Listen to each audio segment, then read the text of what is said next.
Your wife's quite a looker. Who you, old man, should go home.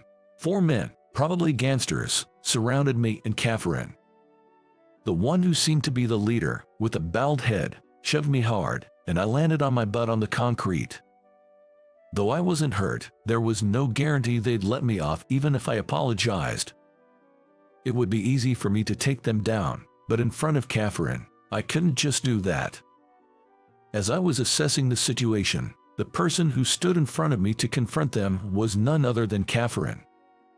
She stood her ground, facing the gangsters with a resolute attitude. This event marked a significant turning point in my life. Soon, I would come to know a shocking truth. My name is Steve. At 42, I work at a cafe. I've been working full-time for about 5 years now. Thanks to a strong recommendation from my previous manager who retired recently, I've been the manager since last month. I met my wife, Catherine, at this job. She's quite a bit younger than me. I never imagined she'd see an old guy like me as a romantic interest, but to my surprise, she made the first move and we started dating. After dating for 3 years, we tied the knot about 6 months ago. She's laid back and always laughing. She's friendly and being with her is comforting. I genuinely feel the need to protect her. However, there's one secret I've been keeping from Catherine. Before we met, I was part of a special forces unit. When you hear special forces, you might think of well-known ones like Navy SEALs or SAS, but there are also units so top secret that even the government knows little about them. I belong to one of those nameless units. I have done undercover operations and espionage all over the world, and when ordered, I did whatever was required. Things so cruel that you'd hesitate to even speak of them, and things that would make you shudder just by recalling them. When given a target, I took out anyone, be it a baby or an elderly person. Refusal wasn't an option, and completing the mission was mandatory. But I couldn't bear that life anymore. I ran away. I grew weary of disrupting someone's life or taking someone's life. When I told my superiors and government officials that I wanted out, they tried to stop me, but as I cried out loudly, expressing my desire to leave, they begrudgingly accepted my resignation. Although I had doubts about being able to live a civilian life after only knowing combat and deceit, I managed to start a pretty smooth life in the society. Wanting to forget my blood-stained past and live peacefully, I chose to work in a cafe. I only had a vague idea about it, but the relaxed atmosphere felt like a relief from the constant tension I had known. And as I started getting used to the job, I began dating Catherine, a part-timer who had joined us. The peace and tranquility I feel in my daily life now, I honestly owe a lot of it to her. Catherine is always there to support me. Her subtle gestures of care, her knack for covering for me when I falter, she does it so naturally without making me feel obligated.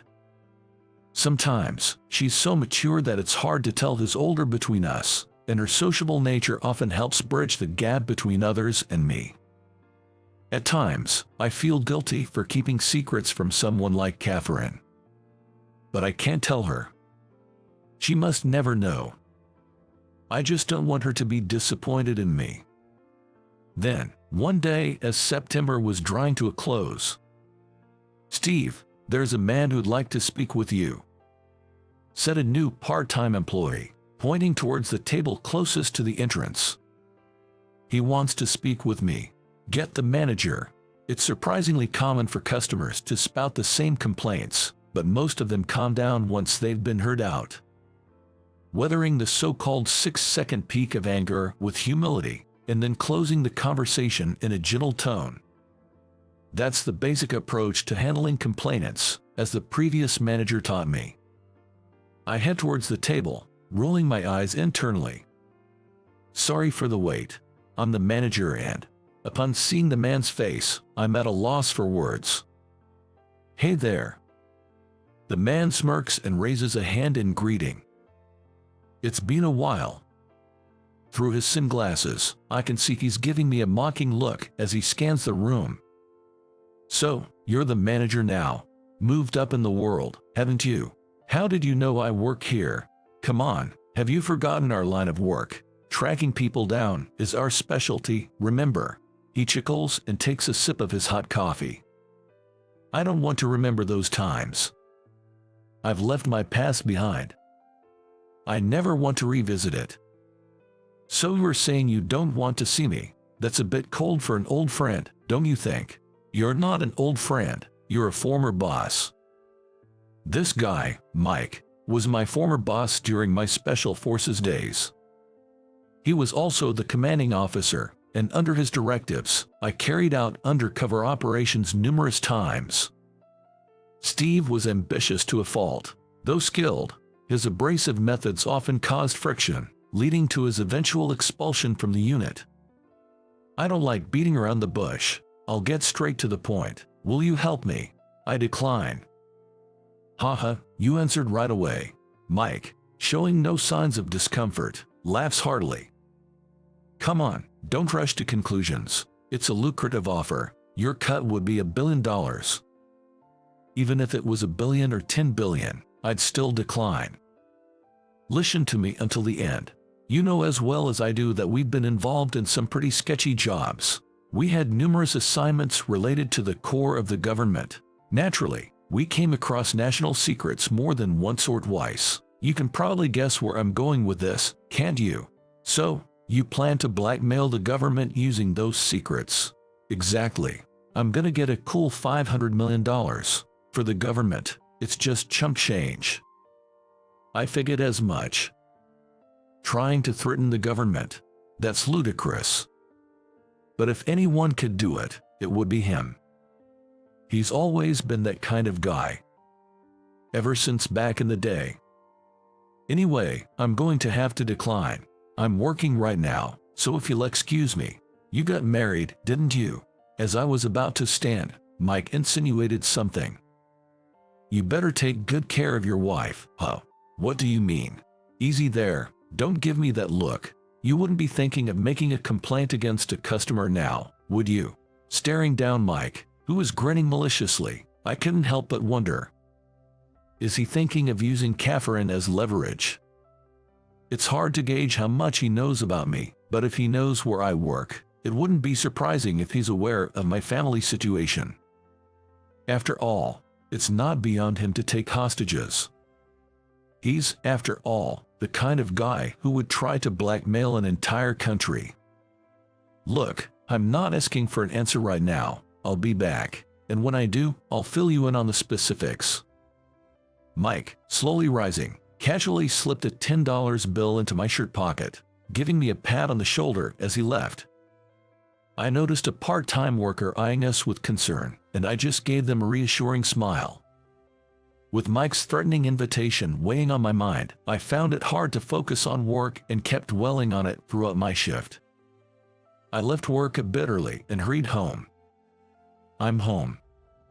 I couldn't let Catherine sense what had happened today.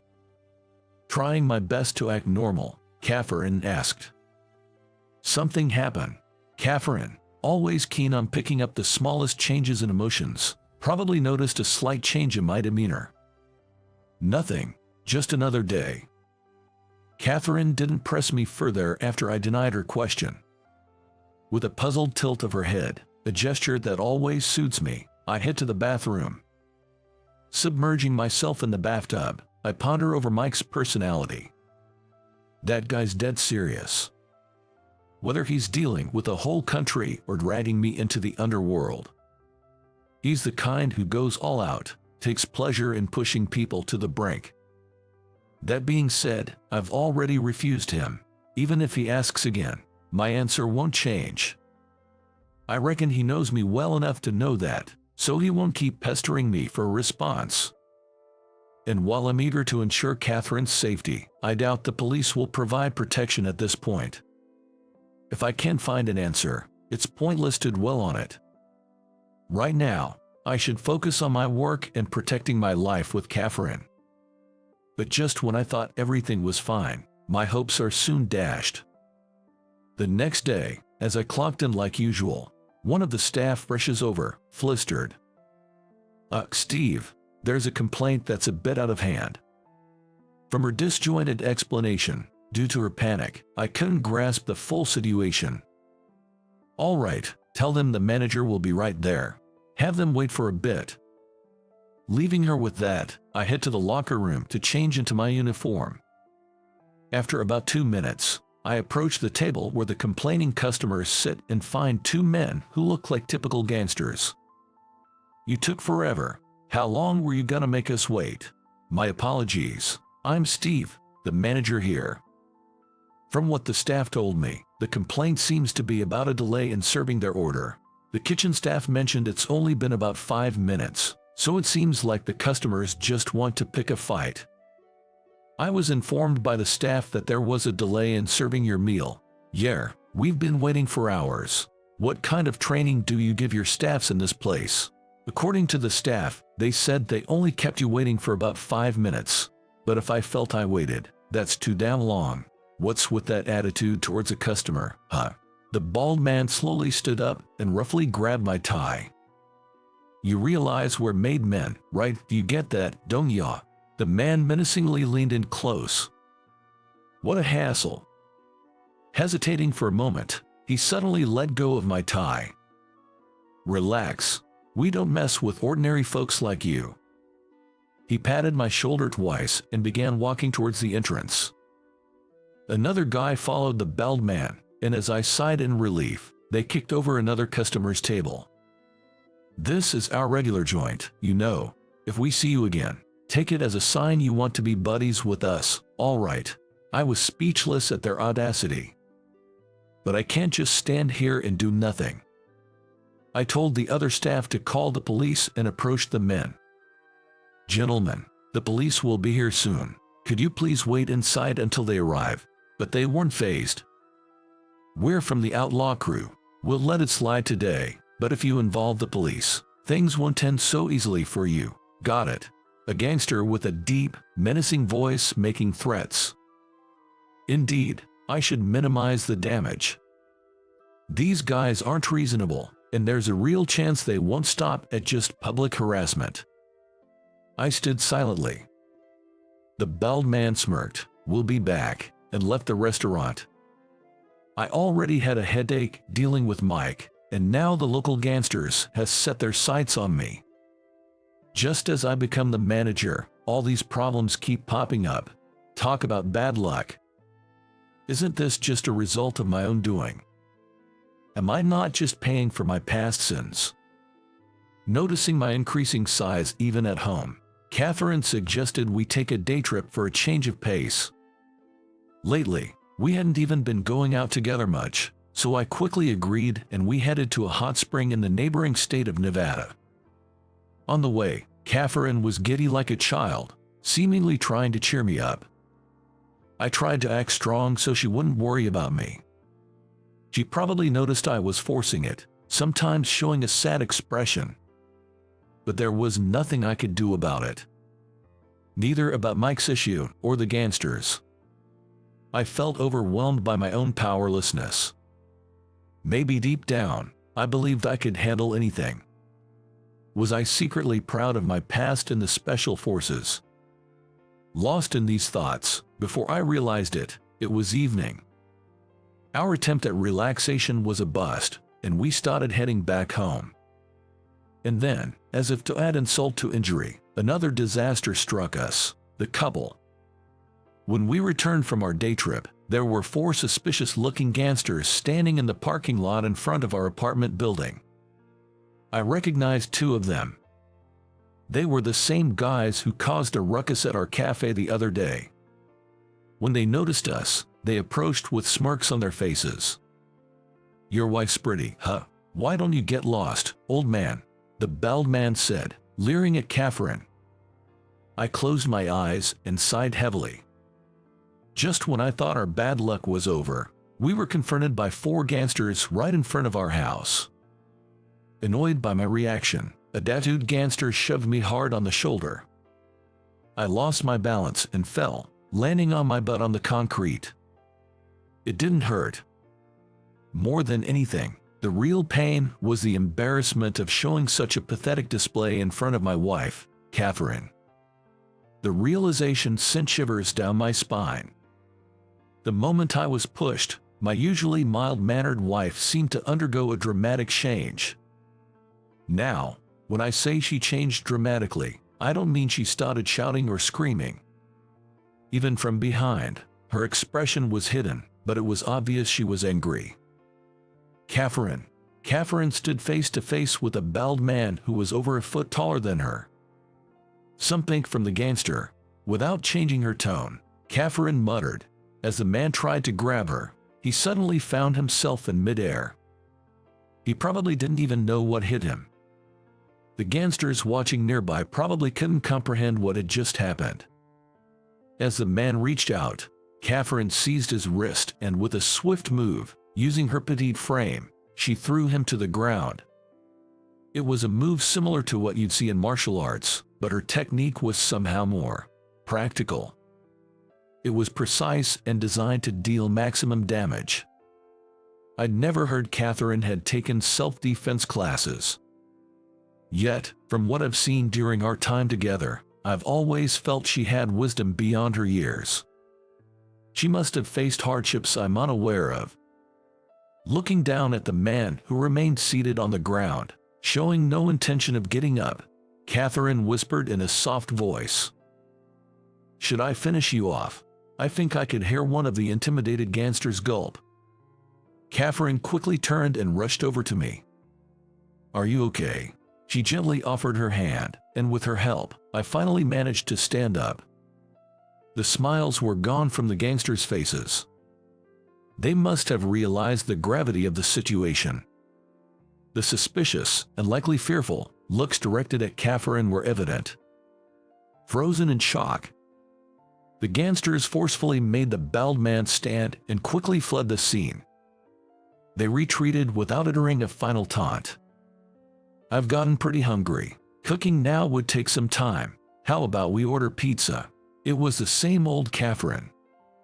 Always kind and attentive, and even if I made a mistake, she'd forgive me with just one smile. My lovely wife, Catherine, was there. "Sounds good. It might be a nice change." Responding to my slightly awkward agreement, Catherine said, "After dinner, let's talk for a bit." We got some takeout and finished our meal. During dinner, we chatted about random things, carefully avoiding the earlier incident. Once dinner was over, and after cleaning up a bit, Catherine sat across the table from me. I don't like prying too much, but I've got to ask again. Did something happen? Honestly, I was caught off guard. I had assumed she would tell me something about her past, or how she learned those moves.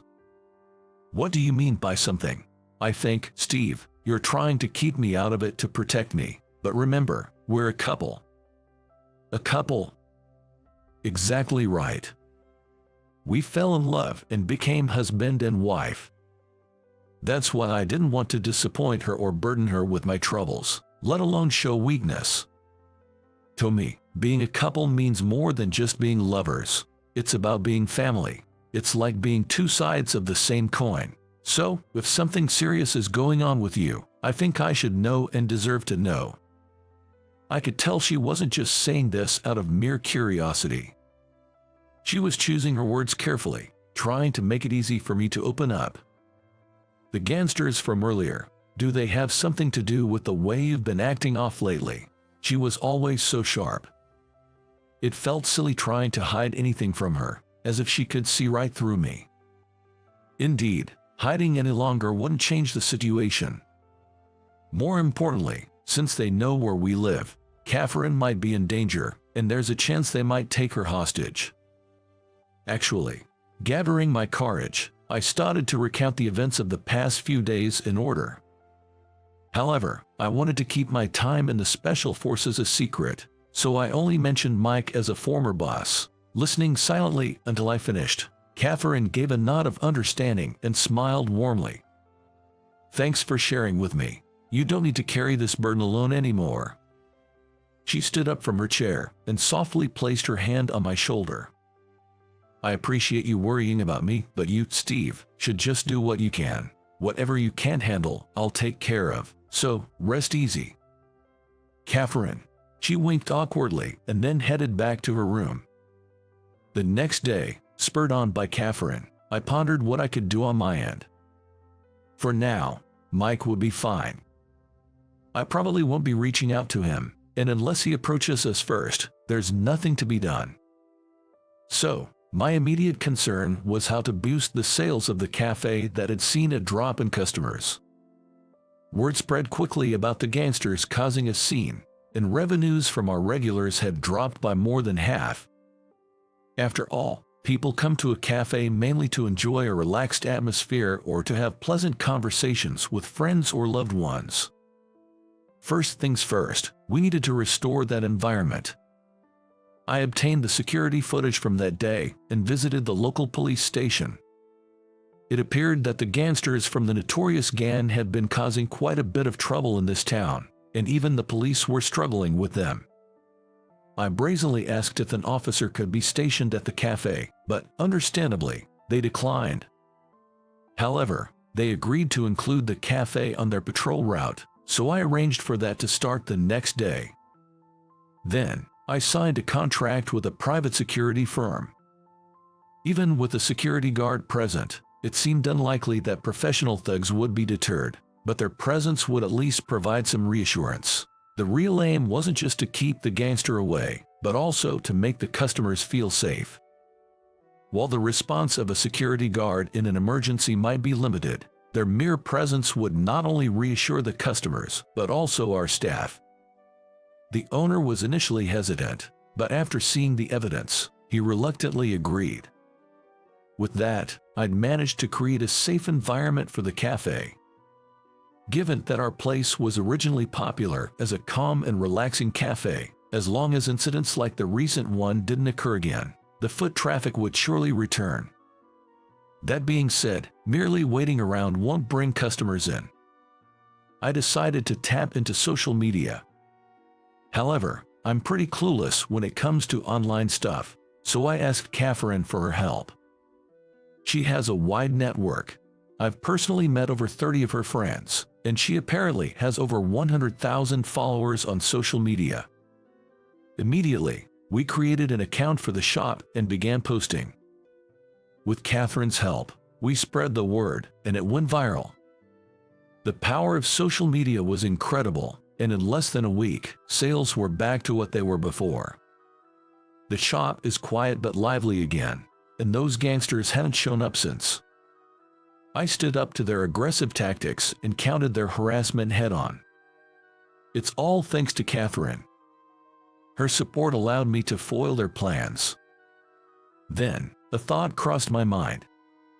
Why did the gang target my cafe in the first place? Was it just random? Or was it someone's command? Then, one day when everything was going smoothly, he showed up. Hey! It was an unexpected visit. It was just past 2 in the afternoon, after lunchtime, and there were hardly any customers in the shop. I came to hear your answer. Without waiting to be seated, Mike took a seat at a nearby table. He gestured with his chin for me to sit across from him, and I complied. You know the answer, but I'll ask anyway. Have you decided to cooperate? Mike leaned forward slightly, looking smugly up at me. If I refuse, what are you planning to do to my wife? Do you really need to hear it from me? You know what I'm capable of from our time in the unit. Mike looked exasperated. It was clear he still felt confident. He probably believed that no matter what was said, I'd ultimately submit to him.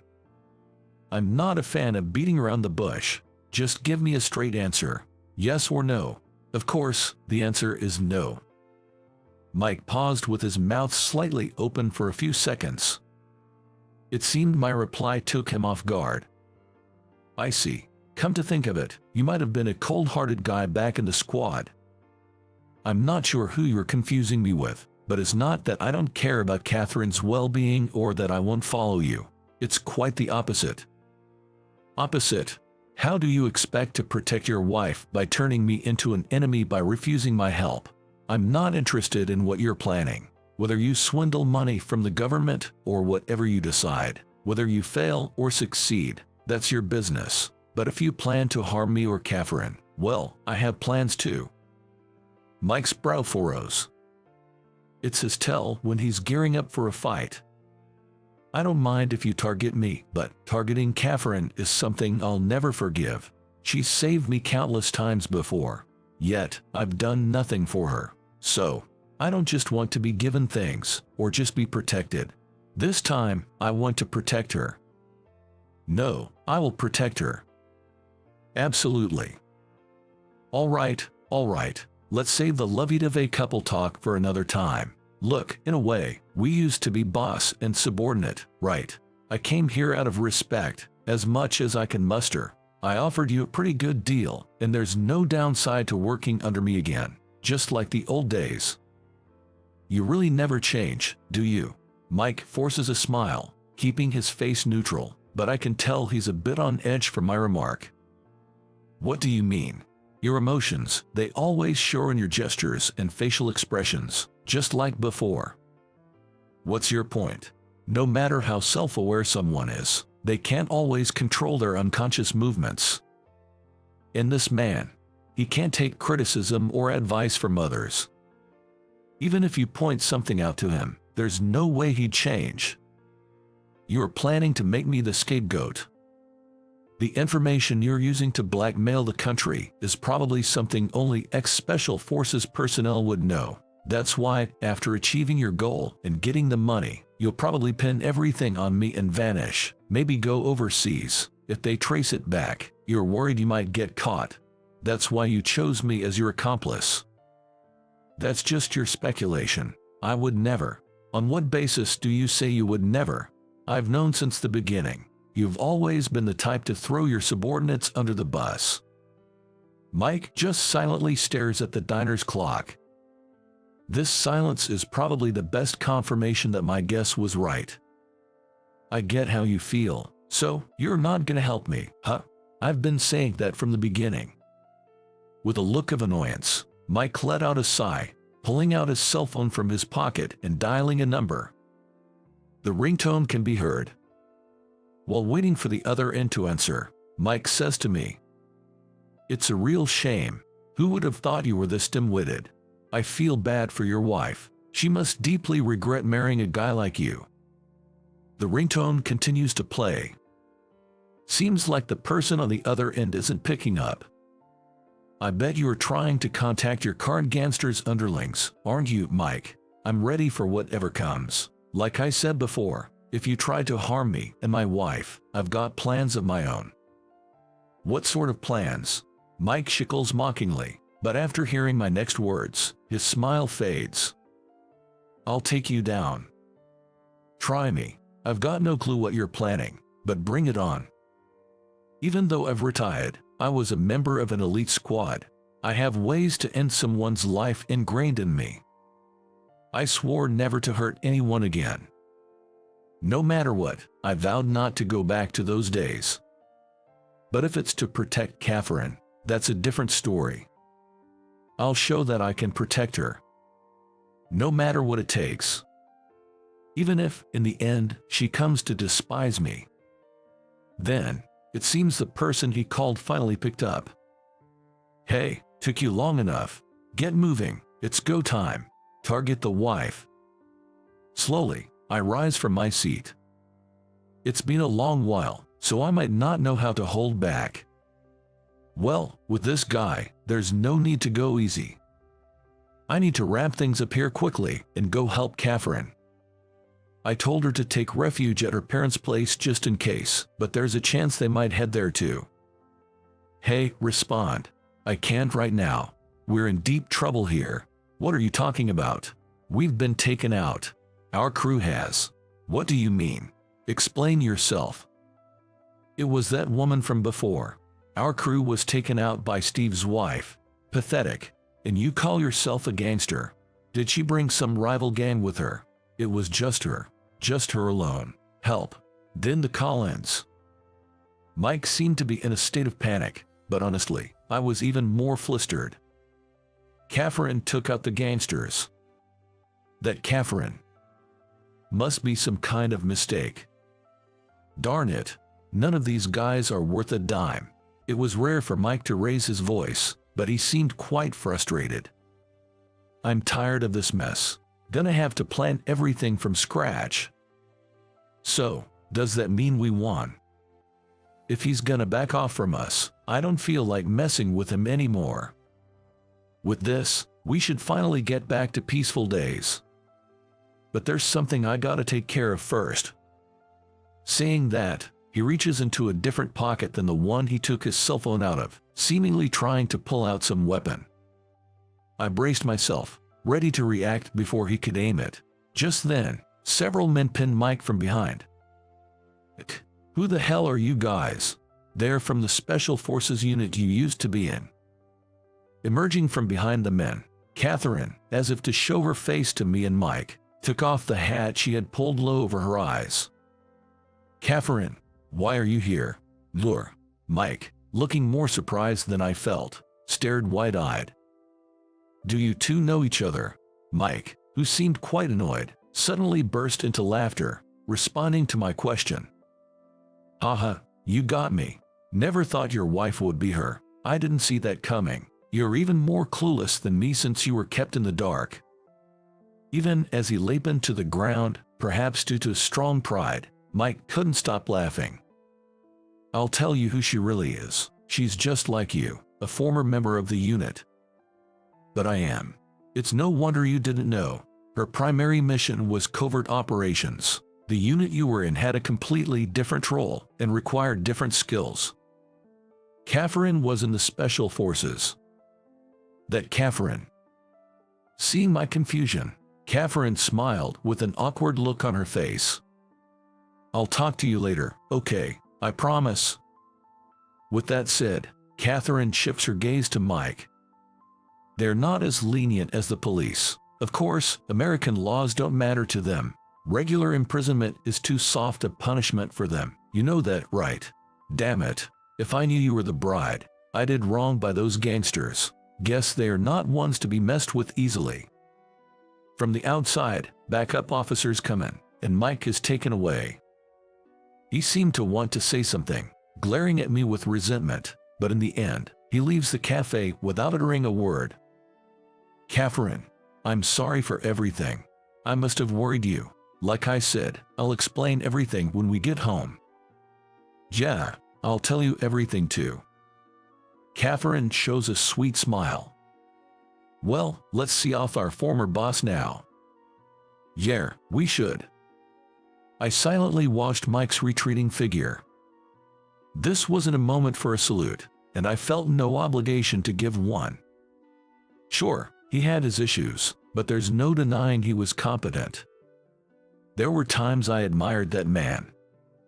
Thinking about it now, I do feel a bit of melancholy, but he really went too far. It was probably fate that things ended up this way. As memories of our time in the unit flashed through my mind, Catherine delicately gripped the hem of her skirt and gave a gentle bow. Good day. Whether that was her version of a salute or not, Catherine saw off Mike with a poised gesture. Ironically, Mike was taken away by the very special unit he belonged to. I'm now an outsider, so I have no way of knowing what kind of punishment awaits him. Catherine, being well acquainted with them, might know, but I don't particularly want to pry. However, as Catherine said, it won't just end with him going to jail. They'll probably use every method at their disposal to extract all the information from him. The thought alone is terrifying. Still, he had lived life recklessly, so it's his just deserts. I have no sympathy for him. On the other hand, the gangsters who were giving us trouble were apparently decimated by Catherine.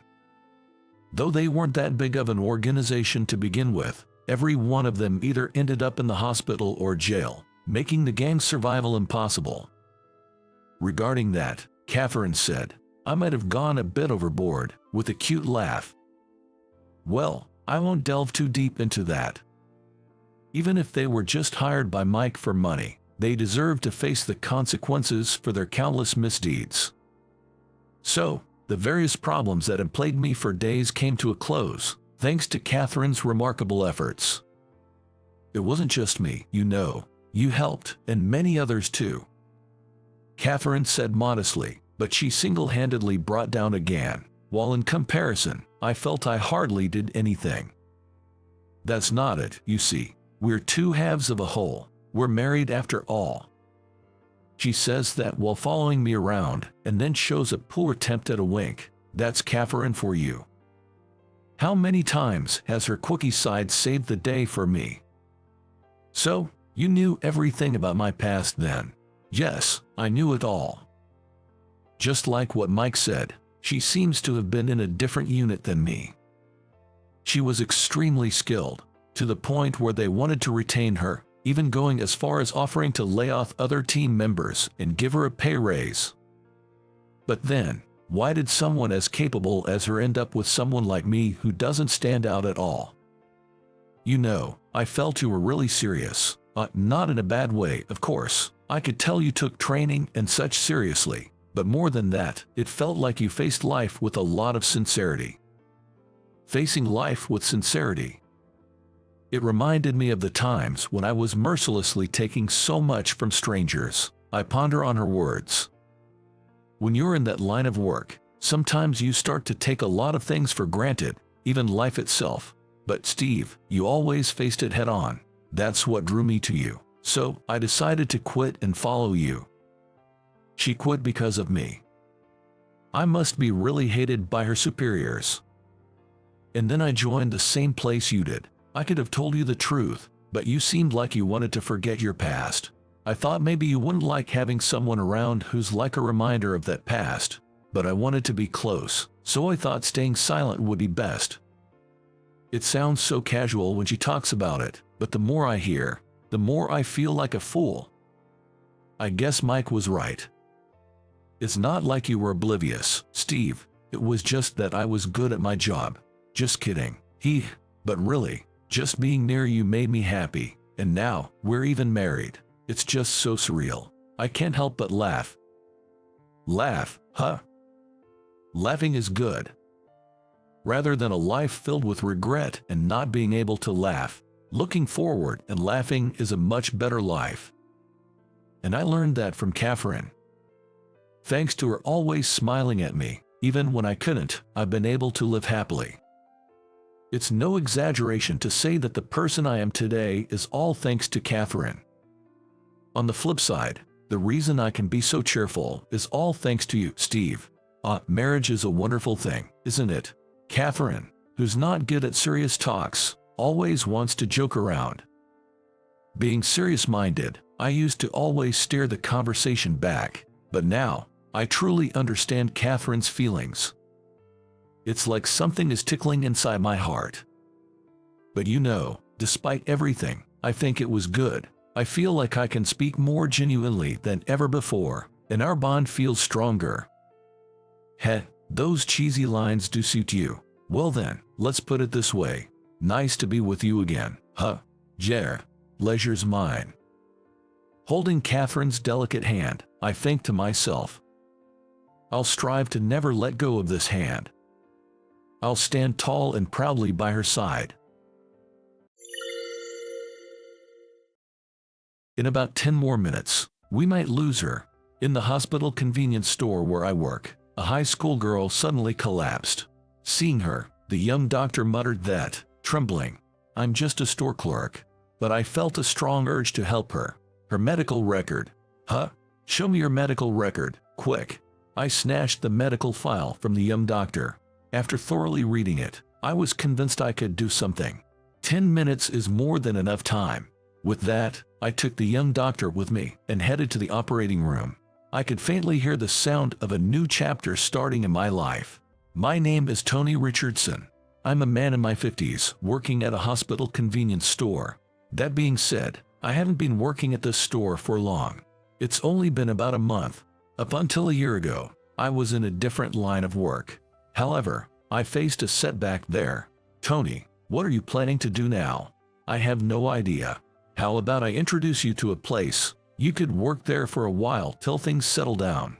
Thanks to a referral from my college friend, Bob, I landed this convenience store job. Haha, take your time. Thank you for waiting. At the store, I was swamped with tasks like handling the cash register and stocking shelves. But I could also chat with customers, which made the work enjoyable. It felt like a good mental fit. At the very least, it suited my current self after facing that setback in my previous job. Thank you for waiting. Thanks as always. Thank you very much. A hospital convenience store doesn't have problematic customers, like drunk folks or suspicious-looking guys, so it's calm and easygoing. I'm grateful to Bob for introducing me. Although, if I ever mentioned that, he'd probably say, then, treat your benefactor to a meal and make me pay for dinner. So, I don't. You're a hard worker, Tony. Not really. And you are so cheerful. You lift my spirits. Here, have this. An elderly woman who often visits the store tends to buy extra candy and leaves some behind for me as a gift. Hey Tony, did you catch the baseball game yesterday? An elderly baseball enthusiast would approach me and passionately discuss the game. There's also a little girl excited about the flowers that blossomed in the courtyard, and a young boy talking about all the things he wants to do once he's discharged. Doctors drop by for a bit of chit-chat during their breaks. All sorts of folks visit the store for some light conversation. Good morning, Tony. Oh, good morning. This girl was admitted about a month ago when I started working here, named Catherine Smith. She'd show up daily and chat about various things. What's wrong with you, by the way? Oh, it's nothing serious. Initially, I might have been a bit intrusive with my questions, but she'd always respond with a warm smile. How long have you been working at this store, Tony? Just recently. Oh, really? Since you started working at the hospital recently, I guess we're like co-workers. She'd say that, smiling happily. She's cheerful and always bright, but there was something that piqued my curiosity. Most people who come to the store usually get discharged in a week or two. However, for someone without a serious illness, she seemed to stay a bit long. You like this character too, Tony. Yeah, can't believe you're into it as well. We do seem to have a lot in common. For some reason, Catherine and I got along well, and she affectionately called me Tony. Even when she had no intention to shop, she'd come to the store and strike up a conversation whenever I was free. Tony, you know, my high school friends visited me the other day. Oh, that's nice. And guess what? One of them accidentally drank another friend's juice. That friend hates sugary drinks and spat it out when she realized. Haha, sounds like quite the mix-up. She sometimes talked about her school teachers. She would constantly switch between expressions, sharing a myriad of stories. Occasionally, she'd talk about her siblings. Indeed, her smile was a source of comfort for me. Other shopkeepers and customers would warmly watch over her, making those moments truly peaceful and pleasant. Tony, what's up? Oh, Catherine's here again. Yeah, but she seems a bit pale today. One day, when Catherine supposedly came to buy a drink, her complexion seemed off. I had a bad feeling about this. Catherine. Oh, excuse me, I'd like to ask. Sure. I wanted to approach Catherine, but at that moment another customer flagged me down. I was concerned about her but had to attend to my job. As I was assisting the other customer. Oh my, are you okay? There was a thud and the sound of items scattering. Everyone in the store was taken aback and rushed over to find Catherine collapsed on the floor. Catherine. I quickly checked her pulse and heart rate. She's unconscious and completely limp. What happened? Catherine collapsed. She's unconscious and her heart rate and pulse are unstable. My shouts apparently got the attention of Catherine's primary doctor. The doctor rushed over immediately. Catherine. The primary doctor was a young physician named Steve Harrison. He would occasionally stop by the shop for some small talk, so I recognized him. We had her surgery scheduled for next week, but it seems we have an emergency now. Steve, appearing overwhelmed, buried his face in his hands. His words helped me grasp the situation. I had previously heard from him about a patient under his care with a rare heart condition. They had been waiting for a surgeon capable of performing the operation. It turns out a surgeon was found, and the patient had been admitted to this hospital to prepare for the surgery. It must have been Catherine. So, her condition drastically changed before her scheduled surgery. Yes. In about 10 minutes, she might. The image of Catherine's smile flashed through my mind. She has so many friends. Every day she seemed to be enjoying herself. I wished for her to have many more happy days. The medical chart. Huh? Show me the medical chart now.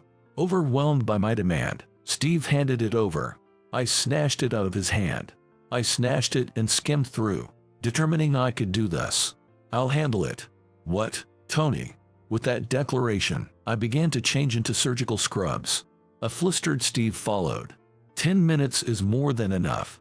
Tony, don't worry. Come with me. I said this to reassure Steve. I decided to have him assist in the surgery. Tony, how can you perform surgery? I'll explain later.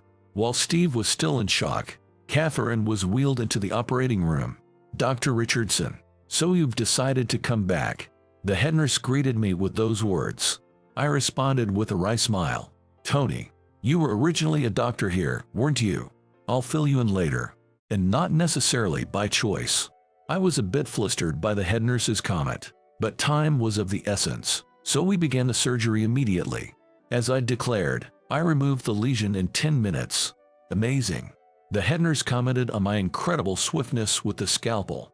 Though her words made me chuckle, in the end, Catherine was moved from the operating room to the ICU a few hours later. Sigh. Excuse me. After the surgery, as I was enjoying my coffee in the break room, Steve approached. You're the legendary heart surgeon, Dr. Richardson, aren't you? Steve asked as he too sipped his coffee. Legendary is a bit much, but I've performed countless surgeries. I replied with a gentle smile. As he said, I had once worked at this hospital, and up until a year ago, I was practicing medicine in the UK. I only came to the hospital after Dr. Richardson had left, so I had only heard the name. I had no idea that the shopkeeper was Dr. Richardson. Steve exclaimed, genuinely surprised. It's unbelievable that a person I met overseas turned out to be the renowned Dr. Richardson. Hearing that brought memories of my dearest one. A single tear rolled down my cheek. Seeing my reaction, Steve looked flustered. Sorry for surprising you. It's okay. Would you mind me sharing my story with you? At my words, Steve nodded. Then, I began talking about myself. After graduating from a foreign medical school, I worked extensively as a heart surgeon. During that time, I've published many books and papers. Many of us, including aspiring doctors, read your publications. Thank you, haha. And during that time, I met my wife, Mia. We met at a mutual friend's house party. Never imagined that the guy I met abroad was the renowned Dr. Richardson. Drawn to her laughter, I pursued her passionately. Mia was cheerful and had many friends. She adored cute things, and while buying her favorite character merchandise, I too became a fan. Will you marry me? Yes. We get married. While we didn't have kids, Mia and I lived happily together. Sorry, I might not be home early today. That's okay. Many people rely on your expertise. Just make sure to spend your next day off with me. Of course, we rarely argued and always supported each other. It was evident how much we loved each other. Do you think you can come home early today? No. I have a long surgery scheduled. You'll do great, renowned doctor. Please, stop that. The moments we thought would last forever came to an abrupt halt. One evening, coming home late from a surgery, I found Mia, my wife, lay motionless on the kitchen floor. Mia. Her body was still warm, and the meal she prepared hadn't even cooled yet. But she had passed away. A sudden incident, perhaps timely intervention, could have saved her. I cried until the words "menu to care for Tony" written on the shopping memo blurred and became unreadable. You're a hero who helps a lot of people. Every time I thought of my wife, I found myself thinking, if only the surgery hadn't taken so long that time. Back then, I could feel the lingering warmth of her body growing colder in my hands. After that, whenever a surgery took too long, I'd think, what if something happened to someone important to me, a family member or a friend during this time? With such thoughts, I decided I couldn't continue as a cardiac surgeon. Although some tried to stop me, I resigned from the hospital where I worked. Tony, I'm really sorry to hear about Mia. The person who welcomed me back was Bob. Bob and I belong to the same medical department, and we've been friends for many years. Now, he's returned home and is the director of a hospital. Bob was concerned about me and invited me to stay at his home. I felt guilty both for relying so much on his kindness and for not finding a clear direction in life. "Tony, what are you planning to do from now on?" That's how he reached out to me. And about a year after returning, I started working at the hospital shop thanks to Bob's recommendation. I had no idea that Dr. Richardson went through all that. Steve, listening to my story, had tears in his eyes. He's such a kind soul. I'm sure he'll become an outstanding young doctor. "Ah, Dr. Richardson, Dr. Harrison, you're here." The head nurse arrived. I owe a lot to her from the days when I worked as a doctor in this hospital. "Catherine is awake." Hearing that, Steve and I hurried to her side. Catherine couldn't speak yet, but she pointed to a board that read, "Tony, thank you." Seeing me about to cry, Catherine smiled. Her smile reminded me of Mia's, and I felt grateful to have been able to help. The next day, when Steve and I went to check on Catherine, she seemed to have recovered quite a bit. She was sitting up in bed, smiling. She looked healthier, and it was a relief. Not just for us, but for everyone related to Catherine. Everyone seemed relieved and glad. "I'm so glad, Catherine." Truly, a woman who looked like a relative, possibly a parent, was visibly emotional and in tears. But she doesn't appear old enough to be a parent. Too young to be a grandma, that's for sure. I was puzzled, not knowing their relationship. Then, another woman of the same age entered and joined in the joy. "You're the doctor who operated on Catherine, right? Thank you for helping Catherine this time." "Oh, well." As I was gazing at them, both women greeted me. "I'm Tony. I've been close with Catherine for a while." "Were you Tony?"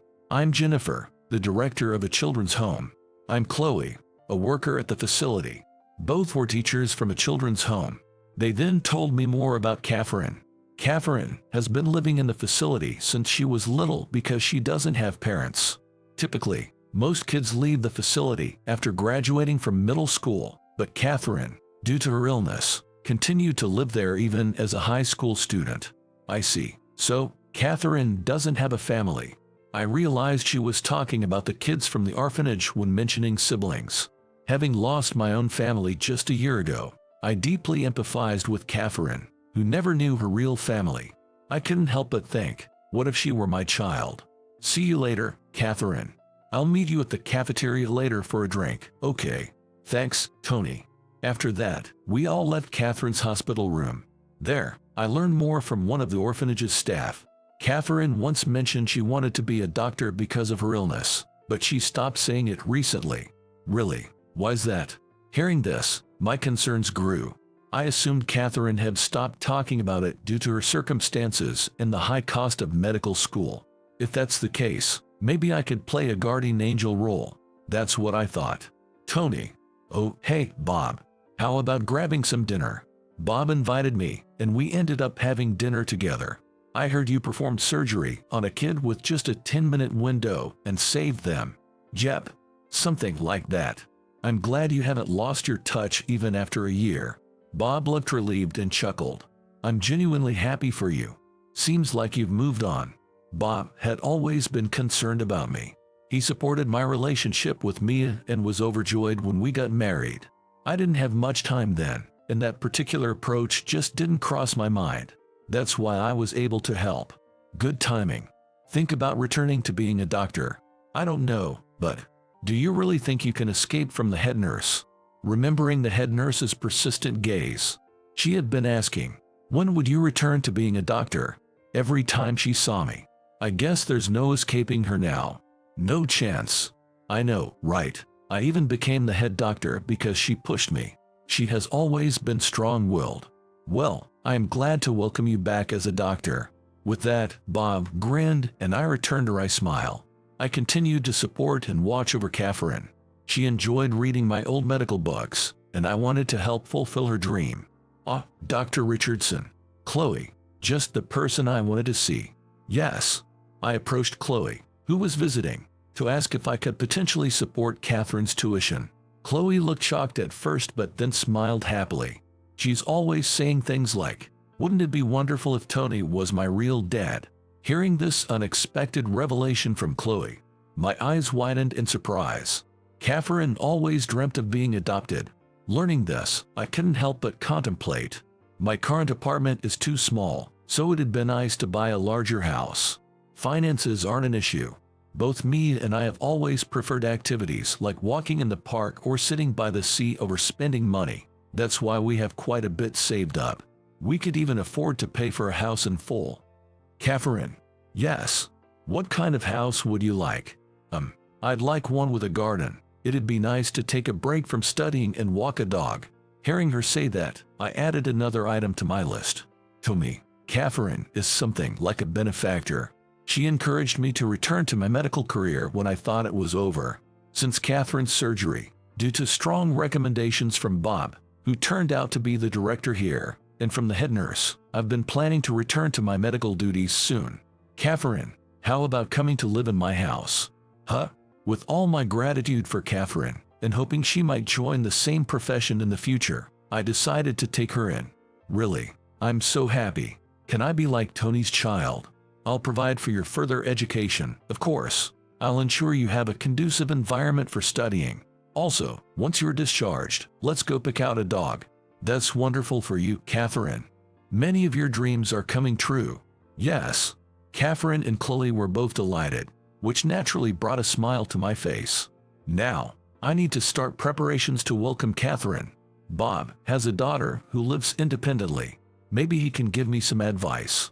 With these thoughts, I joined Catherine in considering the type of dog and house she'd like. Next week, Catherine is scheduled to move into the new house I've purchased. I'm thrilled at the thought of having a lovely daughter or granddaughter. She's in stable condition, which is a relief to Steve as well. Apparently, Catherine had always been a good student. However, since she had to look after the younger kids at the institution, she couldn't focus entirely on her studies. Indeed, I remember her mentioning her mischievous siblings once. There's a study room ready for you. Make sure you study hard. Yes, I got it. When she comes to my place, I want her to study as much as she wishes. I plan on handling the housework. I've cooked with Mia before and always took the initiative during my days off, so I'm quite handy around the house. I want Catherine to relax and behave as a child should. As for Steve, Doctor, I really want to hear your stories. Huh? Can you hold on a sec? He started following me, continually calling out, Doctor, Doctor. Whenever he gets a chance, he wants to hear my stories. He reminds me of the time when Catherine would visit the shop, which brings a smile to my face. It seems Steve's like Dr. Richardson's disciple. Huh? That's what they say. Bob also teases us by referring to me as Tony's disciple or master doctor. But if he teases too much, the head nurse scolds him, saying, Stop the teasing and get back to work. The head nurse is, as always, someone I can't defy. Wow, it's huge. Finally, the day of Catherine's discharge arrived. Everyone was thrilled to see her off, and she came to our home. Tony, let's go check out the dogs. First, let's put down the bags. Once we've settled a bit, we'll head out. Chuckling at an excited Catherine, I set her bags down. I intended to rest for a bit after that, but seeing Catherine getting antsy, we decided to go check out the dogs. Every single one of them is just so adorable. After much contemplation, we chose a brown puppy. Subsequently, Catherine named the puppy Buddy and doted on him a lot. I had a medical condition, so I couldn't join clubs at school. Heck, I couldn't even do activities that required a lot of movement. From now on, you can start moving bit by bit, especially while playing with Buddy. Okay. Afterwards, Catherine managed to go to school and was seen happily walking to and from school with her friends. When she returned home, she'd cuddle with Buddy and play with him. It was incredibly heartwarming to see. Of course, she diligently kept up with her studies as well. Tony, there's something I'd like some help with. Sure, what is it? She always reached out whenever she needed assistance, making it fulfilling for me to guide her. However, I wished she wouldn't read my thesis papers right in front of me. Hello, Tony. Oh, Chloe. From then on, Chloe started visiting us more frequently. Chloe said that she considered Catherine like her own daughter, so naturally, she was concerned about her. I've taken care of Catherine since she was tiny. I've heard about her dreams many times. While Catherine was studying, Chloe and I would sometimes have coffee together. I hope I'm not causing any inconvenience, Tony. I mean, I've been visiting quite frequently. You must be pretty busy, right? Don't worry about it. Everyone has been considerate, letting me head home early for Catherine and Buddy's sake. Of course, there are days when I have surgeries or emergencies. Yet, they still tell me to go home early if it's for Catherine. I may not be as skilled as Dr. Richardson, but remember I'm here too, Steve often reassured. It always comforted me to know I could rely on him. Although, right after getting back from the convenience store, I admit I wouldn't want anything too strenuous. I guess there's also the fact that my body might not be up for it. Oh, is that so? That's good to hear. Oh, Chloe, didn't realize you were here. Just dropped by, Catherine. While we were chatting and laughing leisurely, Catherine popped out holding Buddy. Catherine had an incredibly joyful look on her face. What's up? I just thought this is probably how it'd feel if I had a mom and dad around.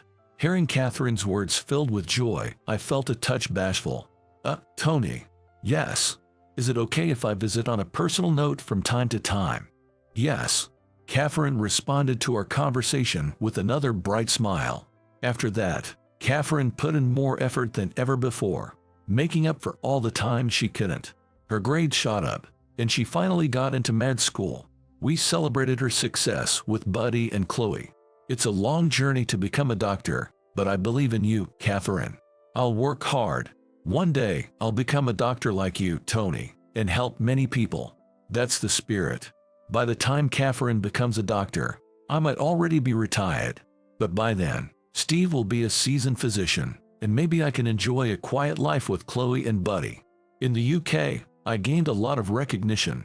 It's a place filled with memories, where I still have ongoing friendships and met people I deeply loved. However, there are also painful memories of losing my dear family members. Tony, you know, I used to think about becoming a cardiologist like you, but I've decided to go into pediatrics. Pediatrics? Yeah, I've always been around kids. I want to be able to give them a better future. Catherine is truly remarkable. Meeting her has been an irreplaceable experience. I genuinely hope that our life, as we go past our 50s, will be peaceful with Catherine by my side. Doctor, about the upcoming surgery. I was thinking of leaving it to you, Steve. Thank you. Will you assist me? Yes, of course. That said, now that I'm back, continuous training as a cardiologist is essential. I'm also committed to nurturing the younger generation in the field. Steve, who seemed a bit unreliable when we first met, has now become a renowned doctor trusted by all. I need to make sure I keep up with him. So, how are things with your girlfriend? You know, it's usual. Steve chuckles at the teasing remark from Bob. There's only one girl Bob is referring to. Honestly, I can't think of anyone but Mia as my wife. She seems to understand that and has never pushed too hard. Well, it's Catherine and Buddy have been trying to play matchmaker between us. I'd be so happy if my two favorite people got together. Hearing Catherine's comment, while Buddy ran back and forth between us, we couldn't help but give a wry smile. When such stories were shared at work, Steve would laugh, saying it sounded just like something Catherine would say. By the way, Dr. Richardson. What's up? What would you think if I told you that I might become your son-in-law? Steve's words caught me off guard. It seems Steve and Catherine, always trying to make the most of every day with a smile, had grown close. That's why, when Catherine got into med school, Steve confessed, and they started dating. Dr. Richardson. Sorry, I zoned out. Just make sure you both find happiness, okay? Yes. I decided to trust Steve's words with a smile. And when I got home after work, Catherine and Chloe were preparing dinner together. Thank you, both of you. It's no problem. For me, Chloe's cooking tastes like home. I've always wanted to learn, and making dinner together was something I always looked forward to. I left the kitchen to the two smiling women and petted the playful Buddy. Mia, I haven't fully moved on from you, and none of us are blood related, but can we be happy as a family? I felt like Mia, from the photo, was smiling in approval. Years later, Catherine would get married and would call Chloe and me mom and dad, making us cry. For such futures, I will continue striving to save lives every day.